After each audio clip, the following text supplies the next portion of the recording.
السلام علیکم دوستوں، کیسے ہیں آپ سب لوگ؟ دوستوں، آج میں اقبال ڈے پر ایک علامہ اقبال کی مجلس سے ابلیس کی مجلس شورا جو ارغوان مجاز کی پویم ہے اس کے بارے میں بات کرنا چاہوں گا۔ تو دوستوں، سچی بات تو یہ ہے کہ میں اگر اپنے بارے میں بتاؤں تو میں ایک کامرس کا اسٹوڈنٹ ہوں۔ مجھے کوئی بہت زیادہ کوئی نالج تو ہے نہیں۔ کبھی تھوڑا بہت پڑھا ہوگا، کوئی دو چار کتابیں پڑھ لی ہوں گی یا کوئی کہانیاں لکھ لی ہوں گی۔ تو اصل میں تو کامرس کی تعلیم ہے، تو بس اپنے ذاتی شوق کے اندر جو کچھ مطالعے میں آ جائے بات یا کوئی ذہن میں آئے اس کو بھائی آپ لوگوں سے ڈسکس کر لیتا ہوں، ورنہ کوئی پروفیشنل رائٹر ہو نہیں، کوئی ایسا معیار نہیں ہے میرا، سچی جو بات ہے۔ تو بھائی میں خود کو اس پویم کے ترجمہ کرنے کے کوئی قابل تو سمجھتا نہیں ہوں۔ یہ تو آپ لوگ جا کے ڈاکٹر اسرار صاحب سے سنیں اس کا ترجمہ، بہت بڑی ہمارے ایک شاہکار کہہ سکتے ہیں اس کو، اور یوں لگتا ہے کہ جیسے آج کل کے دور کے حساب سے چل رہی ہے یہ، کہ اب میں تو صرف اس کے اوپر ایک ڈسکشن کرنا چاہوں گا۔ تو دوستوں، یہ علامہ اقبال نے اپنے آخری نظموں میں ایک ان کی نظم ہے جس میں انہوں نے ایک حقیقت دکھائی ہے۔ اس پویم کے اندر ہمیں اکنامکس ملتی ہے، اس کے اندر ہسٹری ملتی ہے، اس کے اندر ہمیں مسلمانوں کی حالت ملتی ہے، خاص طور پہ مشرق کے مسلمانوں کی۔ ویسے تو جس دور میں انہوں نے لکھی ہے اس وقت تقریباً تمام دنیا کے اندر ہی مسلمانوں کی حالت ایک طرح سے غلامی والی ہی ہو گئی تھی، کیونکہ کالونائز سسٹم ابھی تک چل رہا تھا، اور دوسری جنگ عظیم تقریباً قریب تھی، جس کو لوگ دیکھ رہے تھے کہ بس اب یہ دوسری جنگ عظیم شروع ہو جائے گی۔ جس قسم کا سسٹم ہو گیا تھا کہ پہلی جنگ عظیم کے بعد انہوں نے 1 کروڑ روپے ڈیلی کا جرمنی کے اوپر جرمانہ لگا دیا تھا، تو اب نظر یہی آتا تھا، اور پھر دنیا یہ بھی دیکھ رہی تھی کہ وہ دوبارہ طاقتور ہو رہے ہیں، کو ظاہری سی بات ہے کہ وہ طاقتور ہو کے اپنا بدلہ لیں گے۔ تو لیکن بہرحال مشرق میں اور مسلمانوں ممالک جو انہوں نے فتح کر لیے تھے، ایک کالونی کا سسٹم انہوں نے اپنی کالونیز بنا لیا تھا سارے ممالک کو، حتیٰ کہ چین کے بہت سے علاقے۔ تو دوستوں، علامہ اقبال نے اس پویم میں جو منظر کشی کی ہے اس میں شیطان جو ہے وہ اپنے مشیروں کی ایک میٹنگ بلاتا ہے۔ تو میں صرف اس کے اوپر ڈسکشن کروں گا، ترجمہ جو ہے وہ آپ لوگ کو میں نے جیسے کہ عرض کی کہ ڈاکٹر اسراریا اور بڑے لوگوں سے جا کے اس کا ترجمہ آپ کو بہت اچھی طریقے سے ہم لوگ اس کو ان لوگوں سے بڑوں سے سیکھ سکتے ہیں۔ تو میں ایک شارٹ سٹوری رائٹر کے حساب سے اس کا ایک خلاصہ سا پیش کروں گا، عرض کروں گا۔ تو دوستوں، شیطان نے ایک مجلس بلائی ہے، اور یہ مجلس کیوں بلائی ہے؟ مجلس بلائی جاتی ہے کسی کی فکر کی وجہ سے، کسی پلاننگ کے لیے، کسی مسئلے کے حل کے لیے۔ تو اب سٹارٹ میں شیطان جیسے کہ اپنے ایک تعریفی جملے کہتا ہے: یہ ناصر کا پرانا کھیل، یہ دنیا دوں، ساکنان عرش کی تمناؤں کا خون۔ اب اس پویم کے اس پہلے لفظ عنصر کے اوپر، ایٹم کے اوپر اگر ہم بات کریں تو اس کے لیے ہی بہت زیادہ وقت چاہیے۔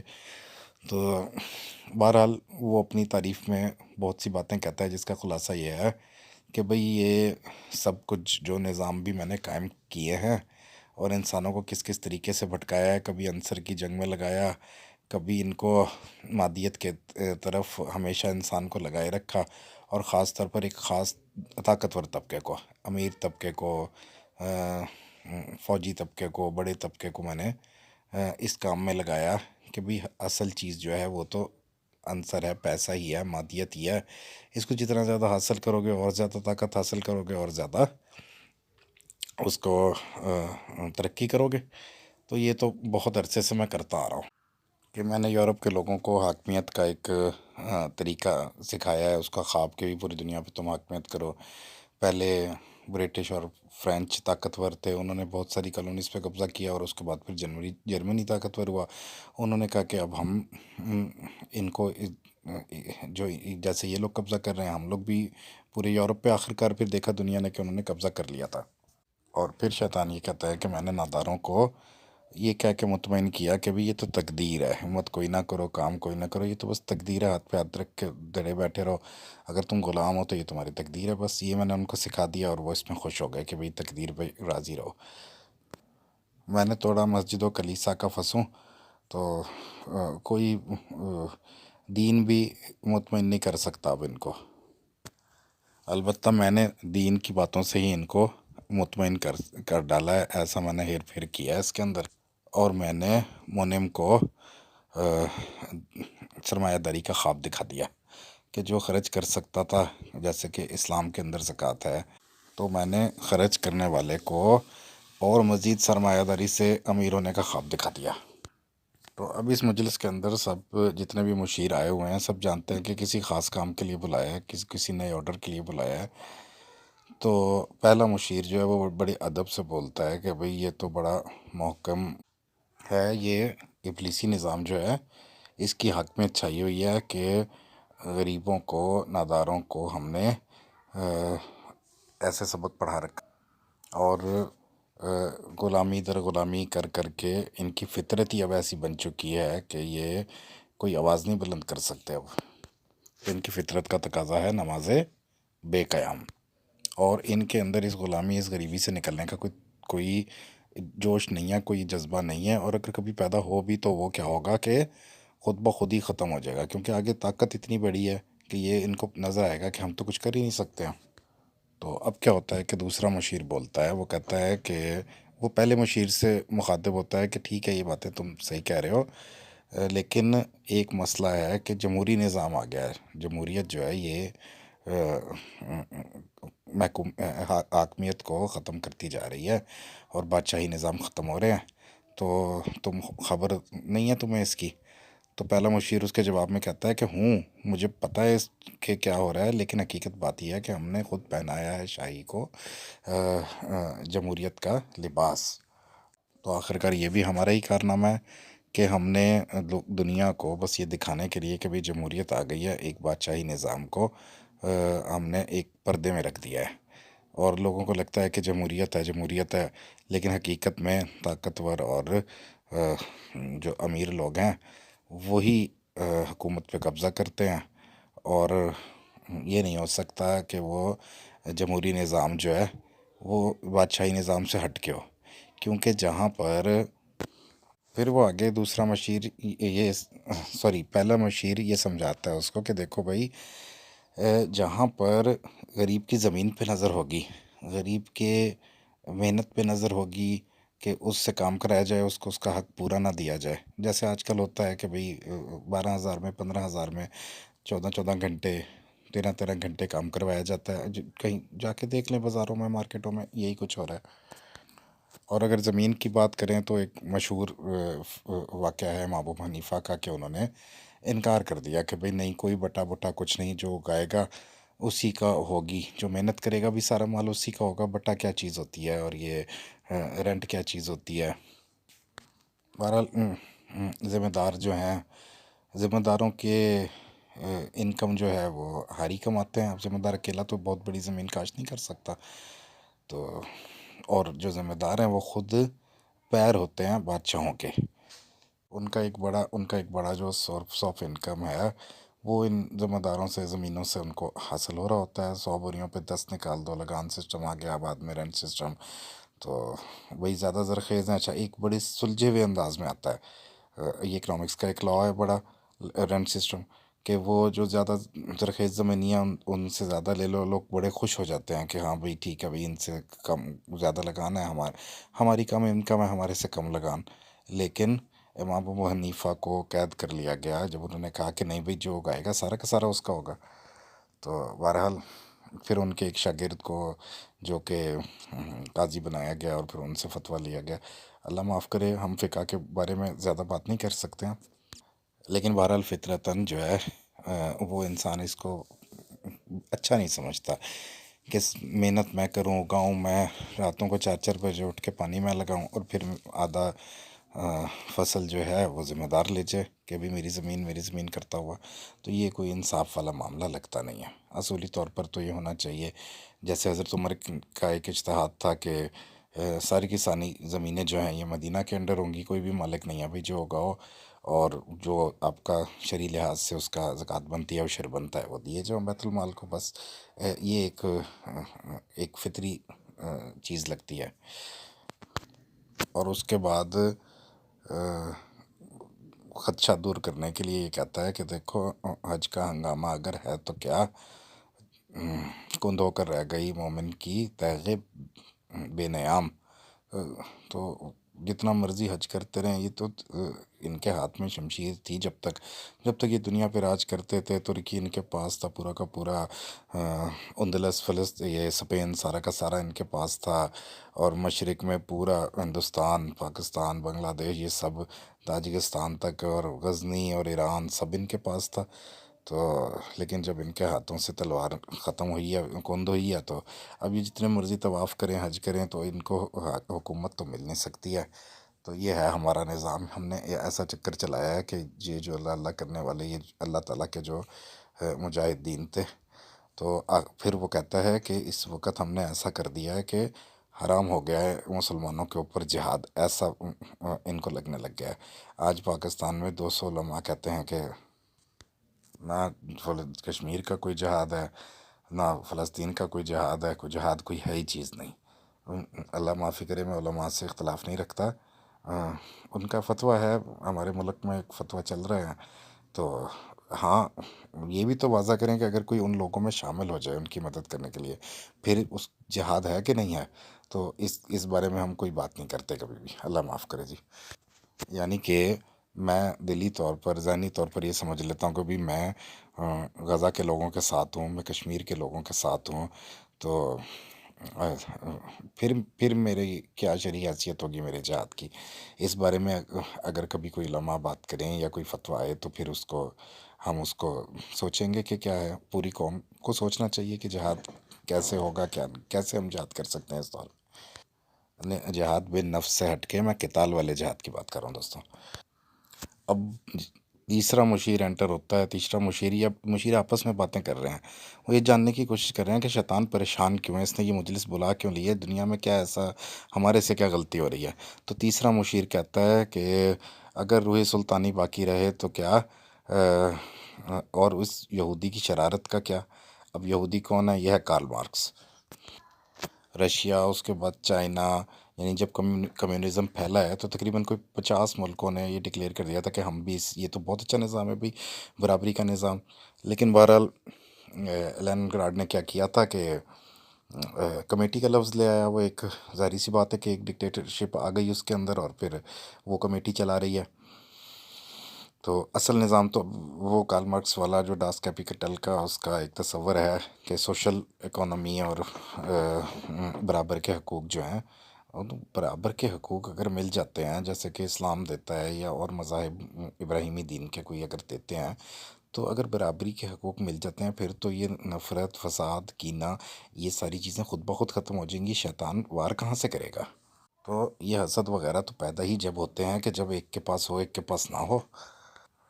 تو اب اس یہودی کارل مارکس نے جو شرارت کر دی ہے، مجھے لگتا ہے کہ ہمارا جو شیطان ابلیس ہے، عزازیل، ابلیس اعظم جو ہے، اس کو پریشانی شاید اس یہودی کی ہے، اس کارل مارکس کے سسٹم کی ہے کہ جو دنیا میں اب چلنے والا ہے، کہ لوگوں کو یہ سمجھ میں آتی جا رہی ہے کہ ہمیں مساویانہ حقوق دینے چاہیے، اپنے رائٹس کی لوگوں کو سمجھ میں آ رہی ہے۔